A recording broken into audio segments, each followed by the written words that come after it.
حبيب عبادة كرم، الجامع اللي احنا فيه النهارده يعتبر آخر جامع تم بناؤه في الدولة الفاطمية، ورغم كده لم تقام فيه الصلاة إلا بعد 100 سنة.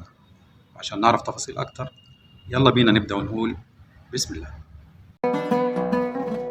عند باب زويلة في منطقة الدرب الأحمر يوجد مسجدنا اللي اتبنى سنة 1160 ميلادية 555 هجرية قبل سقوط الدولة الفاطمية ب 11 سنة في أيدي القائد صلاح الدين الأيوبي مؤسس الدولة الأيوبية.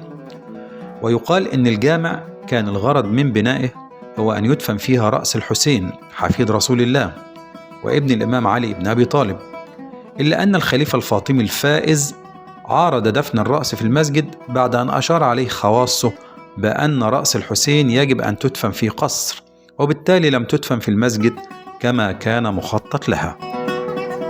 وبالرغم من أن المسجد اكتمل بناؤه إلا أنه لم تقام فيه صلاة جمعة إلا بعد 100 سنة، وأقيمت لأول مرة في عهد السلطان المملوك عز الدين أيبك الذي حوله إلى مسجد وجامع.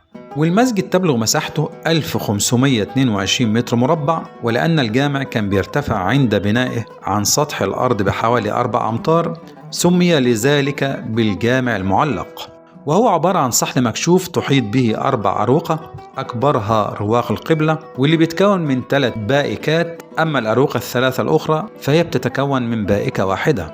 ويعد المسجد أول مساجد القاهرة الذي يخصص له باب خشبي كان مصفحا بالنحاس ومزين بزخارف ونقوش إسلامية، والباب ده موجود حاليا في المتحف الإسلامي وسط القاهرة.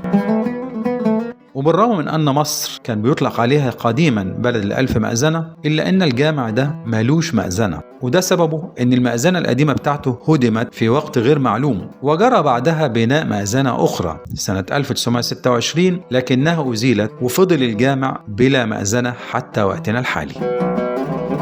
يا ترى عرفتوا احنا كنا فين النهاردة؟ احنا كنا في جامع الصالح طلائع في ميدان باب زويلة بحي الدرب الأحمر بالقاهرة. أتمنى يكون عجبكم الفيديو، وياريت ما تنسوش تصلوا على النبي في التعليقات، والسلام عليكم.